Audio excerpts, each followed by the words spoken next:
Hi, Leandro. Welcome.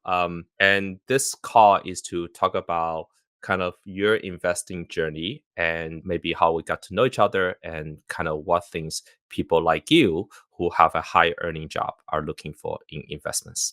So, first, maybe do a quick intro. Who are you and what you do professionally?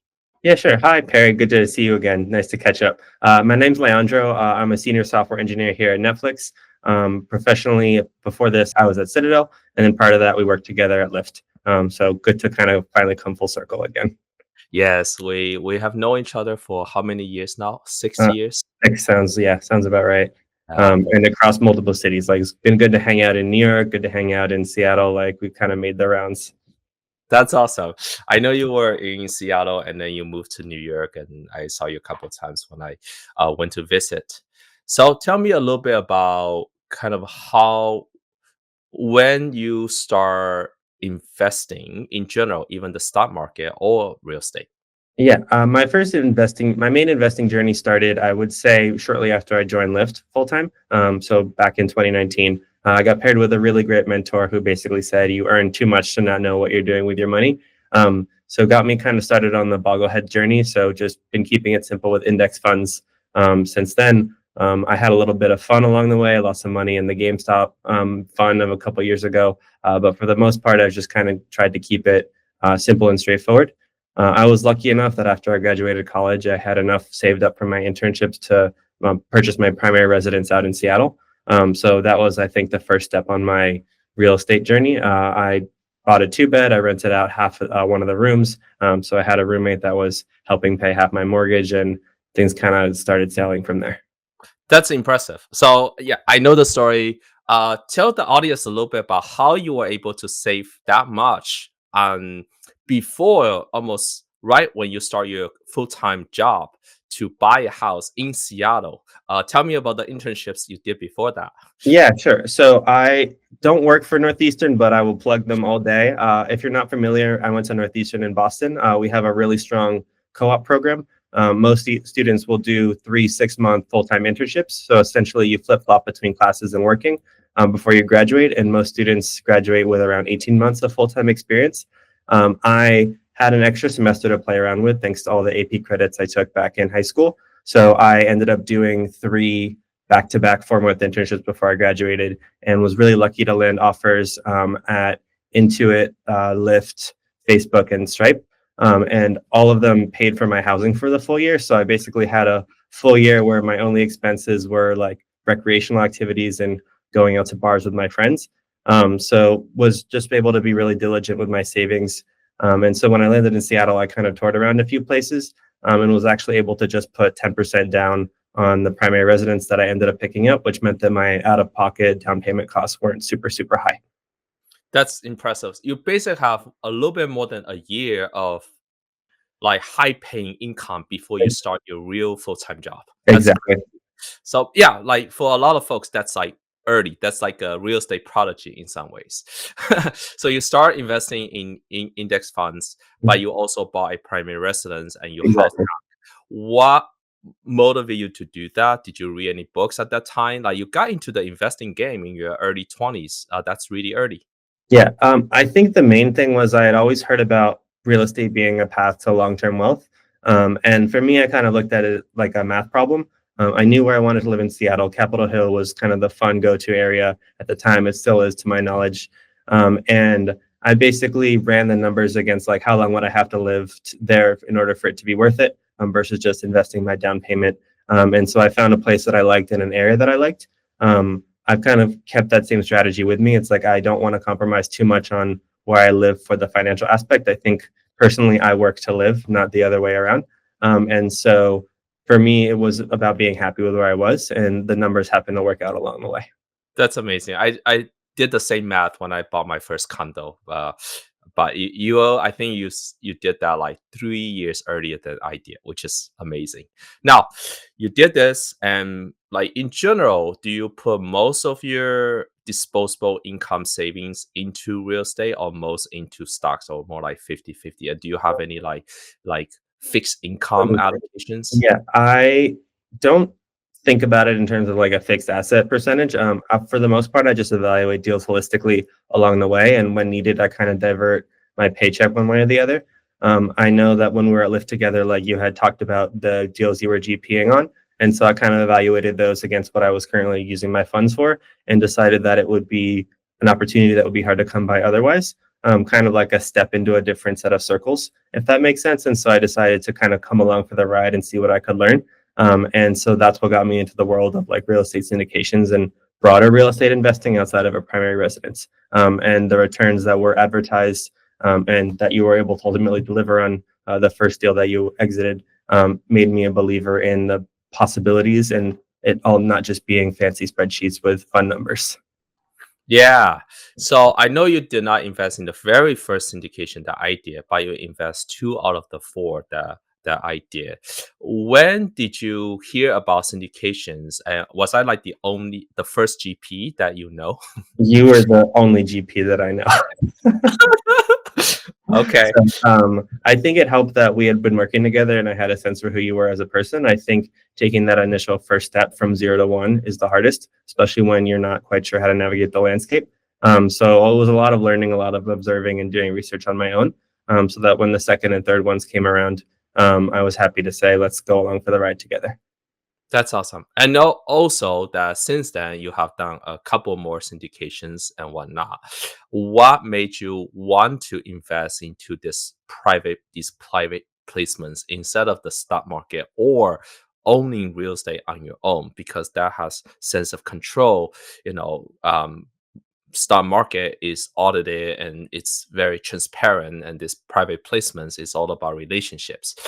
Yeah. Yeah, how did you build more relationships? I think the thing that was important to me was like having ridden through the last, I guess, 7 years at this point as an investor. Just seeing the volatility of the stock market has made me, well, for the most part, it's trended up and to the right. Historically, that's not always the case.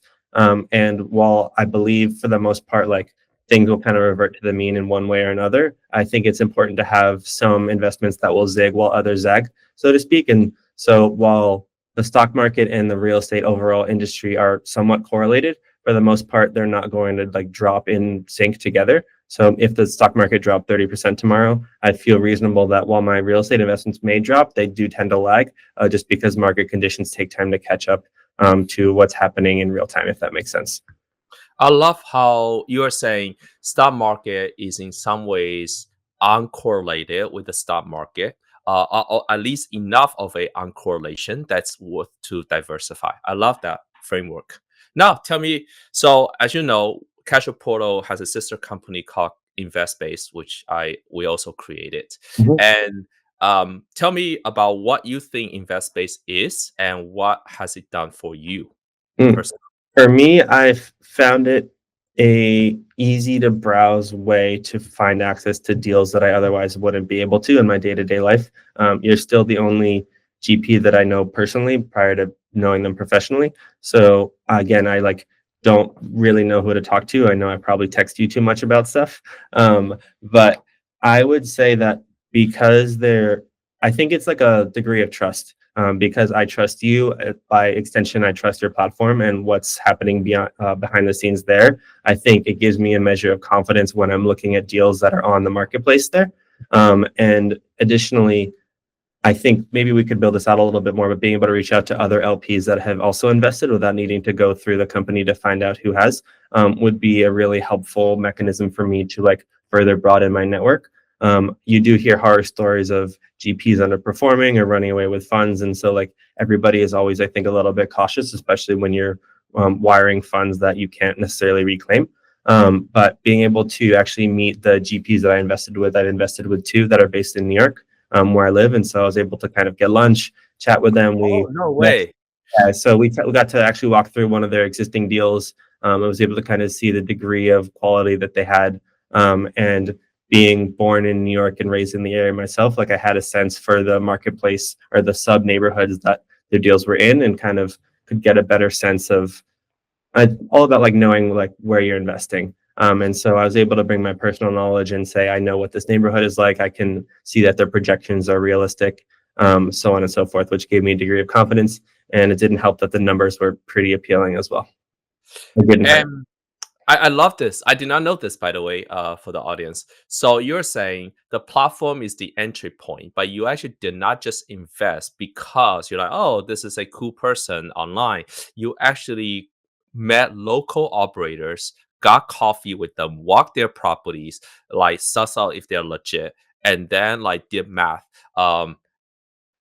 And my brain goes into you obviously are uh uh precocious and in real estate, and that's how you bought these real estates at an early age, and you did the same thing, being proactive with being an LP. um is this what everyone should do, or they should meet with their local operators, or is there any world in which that, okay, I just met you, with the sensitivity of trust, I would just invest in someone's deal? I have not seen that very often. I see. I There was another deal that I invested in earlier this year where it was I like found one deal that looked appealing. I chatted with the operator. I didn't align with the some of the terms in the fund offering. So they were like totally understand where you're coming from, and they actually like put forward another deal that I read through. Like the metrics made sense and like the overall market made sense, but it was an area that I wasn't familiar with. But because we had had that initial conversation and I could kind of get a sense for where they were grounded, I was comfortable like wiring a check and investing in like a different market, which makes sense. So I do think it's kind of like a double pronged approach that you can take. I think if you have that first degree of having a conversation, I think it makes those subsequent ones very easy. But if it was just a matter of, I think, putting that deal in front of you, I think there's a little bit more work that needs to be done before someone is maybe comfortable like writing a check. That makes sense. I love that. So, which one is better? The GPs reaching out to you, selling them that they have a deal, or quote unquote in the disguise of like, let's build a relationship, or that you saw their offering, kind of look at the pitch deck yourself to see the quality, and if you're interested, you're gonna reach out. The For me, pro of that is that you do research. The con of that is like you may never take the first step if it's not like a screaming deal. yeah, Um, that makes sense. I think for me, like we live in an age where everything is blanketed in advertising, like Instagram, the entire web. So it's like if even if you wanted to, you probably couldn't go a whole day without seeing an ad. And for me, that's resulted in me being like very skeptical of pretty much anyone that's trying to sell me something. I have ad blocks on literally everything I can think of with a screen. And so for me, I personally get turned off if I see an ad for something because mm, inherently an ad is a way to get you to modify or adjust your behavior, right? Someone has some piece of information and they want you to take some different action as a result of presenting that with you. For me, I personally prefer to evaluate on my own. I say, this is an area I'm interested in. I want to go seek it out. I recognize that that's not the behavior that everybody has. Otherwise, Meta wouldn't be a bazillion-dollar company. Um, but I think they are effective, right? Like there's no arguing that they built probably one of, if not the most successful advertising business in probably all of history. So their model does work. I think it's a matter of finding the right message for the right person. So I guess a little bit of personalization. The same strategy isn't going to work for everybody. I see. So just so you know, uh, we have seen a lot of rampant messaging by the GPs Mhm. that don't really offer value. So there are two ways. One is to gate them completely, like not allow them to do it. The other way is actually to charge a small fee, which is like a $5 connection fee. That like, Mhm. hey, it's almost like a marketing budget. And we have found only the most serious GPs that are confident about their deal are willing to do that because they see the ROI. And the folks that just like want to test the water, we basically a barrier to entry reduces spam automatically. Yeah. Yeah, so that's something we implemented. I'm totally okay with that. I agree with that 100%. I think even having like a small barrier to entry, like really significantly raises the quality of like the leads that you would get. You see this pretty much everywhere. People don't associate a lot of value with free things. Like if an event is free, I think people are much more likely to flake or just not show up. But if there's like a $5 fee, they're like, oh, I'm a little bit invested, or I need to think a little bit more about this, and you get much more attentive and intentional individuals showing up. Mm, So I think even maybe surfacing that to customers, like this GP has like paid to have this message to you, like it's not just like robocalls or spam. I think could also lend a little bit more gravity to like the information that people are receiving. Understood. I love it. Now, last couple questions. Sure. Um, the there has not been a multi-billion-dollar investing marketplace. There have been trillion-dollar marketplaces, e-commerce and um, living, hotels, Airbnb, Mhm. and um, transportation, Uber and Lyft. But there have not been a great marketplace. If you look at like Realty Mogul, CrowdStreet, and there are a dozen others, Fundrise, they're doing well, but they're not like household names. Why Mhm. is it so hard? Let me give me a second to think about that. Yeah. I think for me, my Mhm. guess would be is that you're trying to target like a very niche slice. If we think about individuals with the level of income, disposable income to invest in these kinds of things, you're targeting probably the top 10 to 5% of like Americans by household income, which is a much smaller slice of the population. The Ubers, the Airbnbs, like everybody likely from 0 to 100 has gotten in some kind of ride share or needed to book some kind of vacation rental. So your overall like customer market is a lot smaller. But at the same time, it's mm, it's like a very manual step you need to take. I think, like for example, you can auto set up recurring investments on any major brokerage platform, or it's a much lower barrier to entry to book a ride, for example. But to invest in real estate, you need to overcome the trust hurdle. You need to overcome the financing hurdle. I know you guys have come a long way with like I think Plaid or another like payment integration where you can just hook up your bank account and say like A to B, which I think makes it much easier than needing to leave the UI, right, like order a wire transfer, like wait for manual confirmation. But I think there's a ways to go before people are comfortable like purchasing slices of like a larger deal, compared to being able to own like fractional shares of something, if that makes sense. Yes, 100%. And the banking integration also actually has another benefit, which is when the GPs do distributions, when it's through our banking, we can verify the distributions are real, and we can say these returns are actually real based on our other platform, Oh, right? that's really cool. I didn't know that. I would also It be will say verify, which cool. is that's all way the best way to verify that these returns are Yeah. not made. But for me, it was more like, yeah, I love what you say. It's a small segment of the population. I also will say the turnaround time of feedback is really slow. Like you buy something on Amazon, 2 days later, if it's good or bad, you can leave a review. But here, like sometimes 5 to 10 years, and it's also reviewing a GP, and have come to the conclusion that people just don't like to, bash anyone else person online, and so it's very difficult. You're not evaluating a product; you're almost evaluating a person, and it's not cool to have a negative review. Um, so that's what makes it hard. Now, what do you think will personally help you? Like, do you um, this is more of a brainstorming in a way. Do you want like, hey, I have some rental properties. I want to manage it through this platform. So it's almost my one financial app for anything that's not stock market related. Or like, hey, there may be some things that I can do with like, more activities or more webinars I can attend on a weekly basis where GPs will present their deals. Which I don't know, because I don't know how many people are taking the time to do that. Yeah, like I know it's a small market, and I'm passionate enough about it that despite the small market, this is the one thing I'm good at. So, what are your thoughts?